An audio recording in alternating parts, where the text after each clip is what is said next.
Hey, what's up guys? Welcome to Wheelin' Channel. So I've been getting a lot of questions about the Rubicon, what I've done to it, how I like the mods, what I paid for it, all these kinds of things.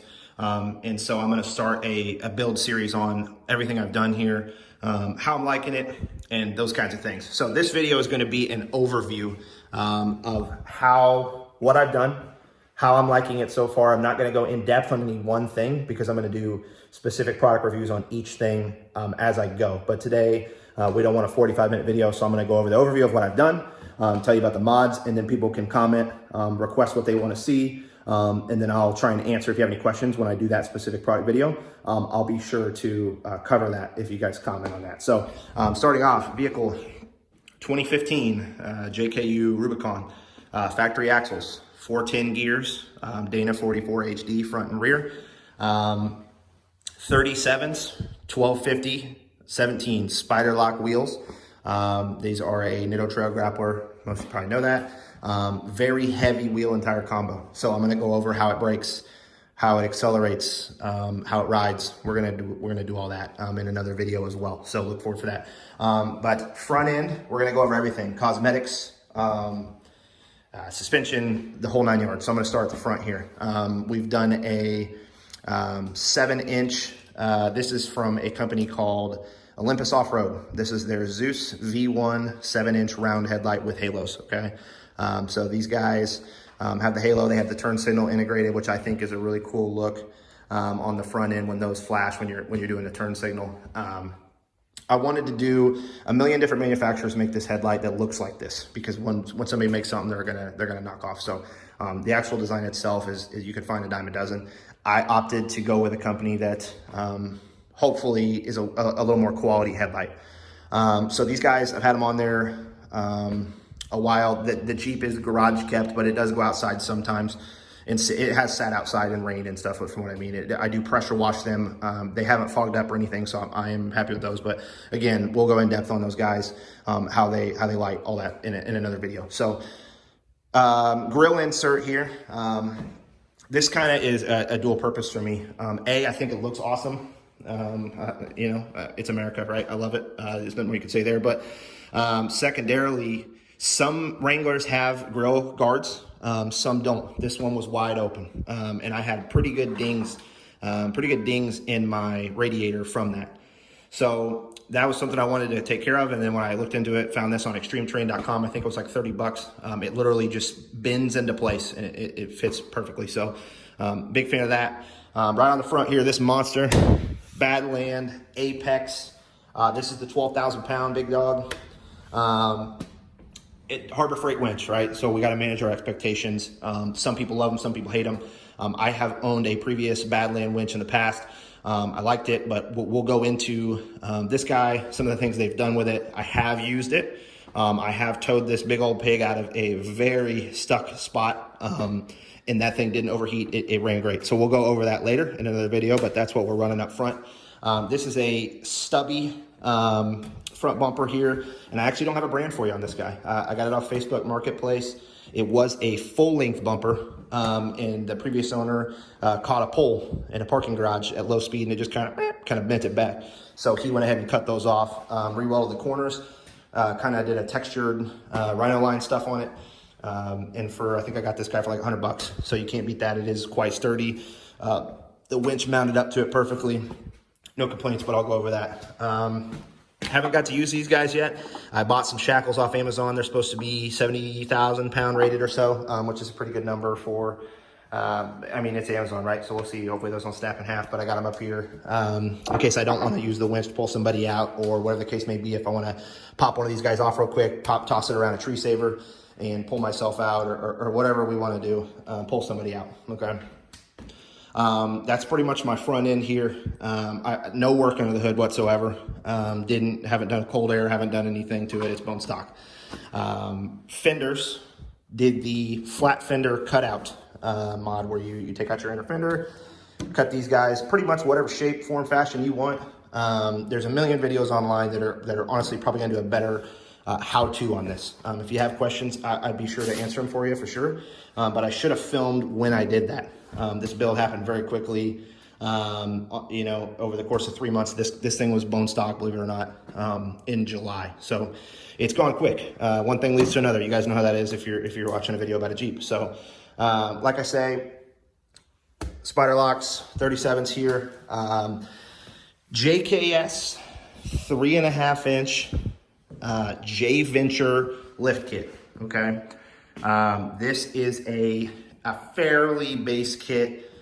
Shocks and springs, front and rear, front adjustable track bar, quicker disconnects. That's what they call them, quicker disconnects. I'll go over those guys, pros and cons at some point. And then also I did a rough country dual steering stabilizer to try and keep these big old girls from having me death wobbling. So I don't want to do that. Real small thing. My stickers were peeling. I found some pretty cool kind of carbon looking reflective Rubicon stickers on Etsy, believe it or not. Throw those guys on there. They actually are a lot cooler than I thought they'd be. So that's just something, going over everything. One of my favorite parts about this build that I like so much being in the front end here, I did the Highline inner fenders. Okay, these guys are great at protecting. I just went to Kansas Rocks with this last weekend, and I'll do a video on that too. But that's this thing. I normally don't have it this filthy. But it does a really good job of protecting your body gaps.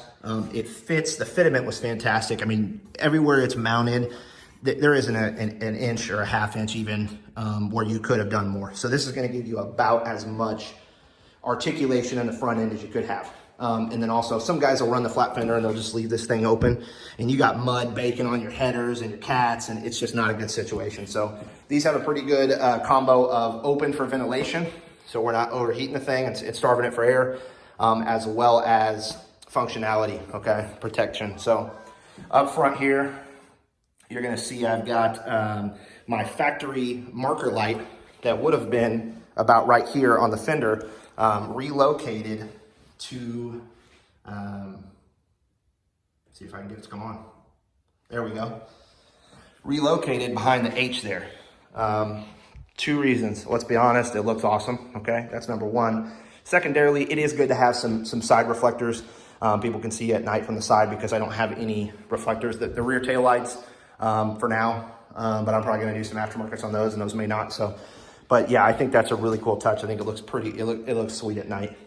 Big fan of how that turned out. I just kind of was looking for a place to put them and just happened to cross that. So big fan of that. Sticking with the front theme, like I say, obviously we got our J-Spec tuned shocks. Bear with me here as I kind of crawl underneath and grunt a bunch.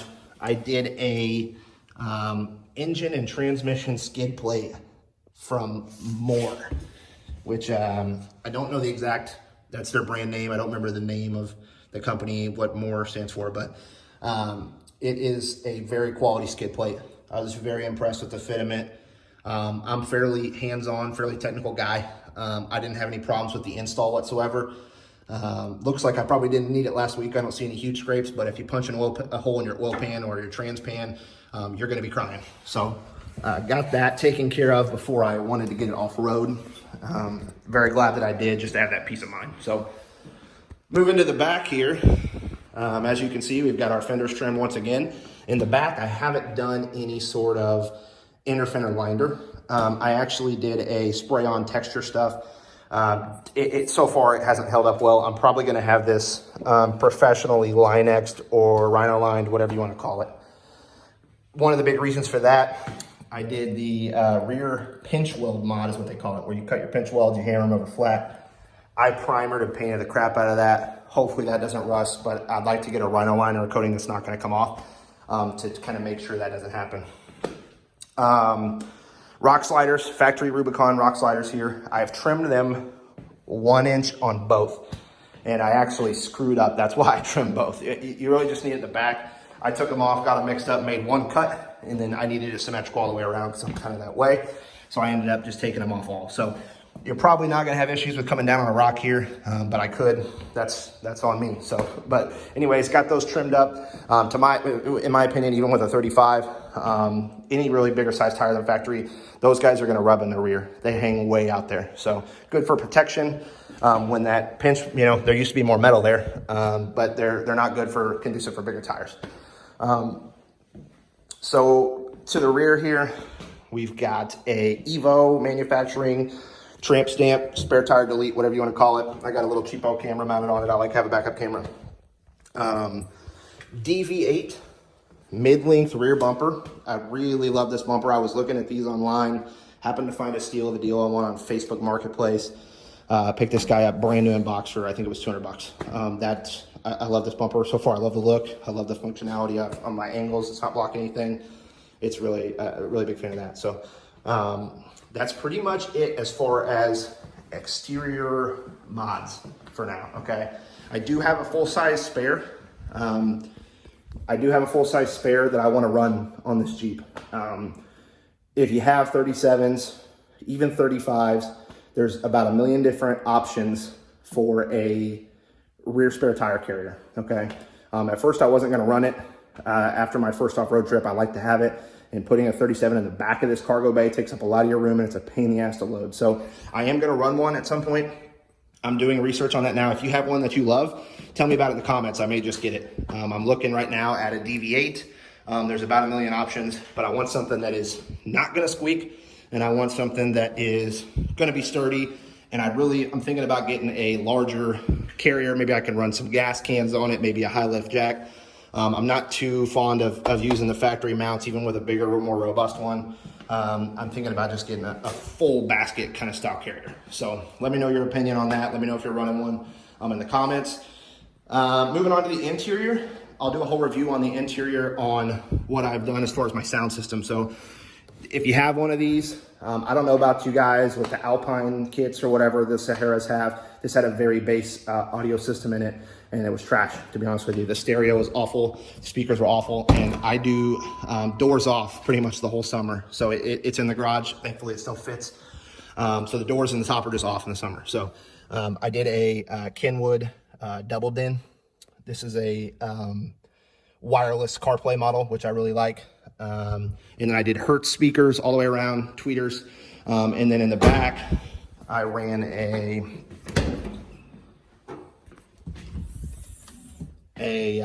JEEP JKU stealth box. So it matches, it keeps out of the way, it's sturdy, no issues with that. I'll go over the ups and downs to having a sub in here. It does sound great, but there are some things that aren't your ideal, really, in a Wrangler off-road vehicle. So we'll go over that. That's pretty much it, guys. I don't want to make this video 25, 30, 40 minutes going over everything at once. If you have something that you see that you want to know about that I haven't covered, we'll talk about it. Put in the comments. I'll try and make that video first, whatever, if anyone's curious. Otherwise, I'm just going to keep putting them out there for people that are like I was when I was building it. I was like, hey, I want to know what people think of this lift kit, what people think of those wheels, what people think of that winch. And so there's only so many videos, and a lot of people just do a crap job. So hopefully I do a decent job of explaining it and put it out front. If you guys have questions for me, we can go over that as we go. Otherwise, thanks for watching.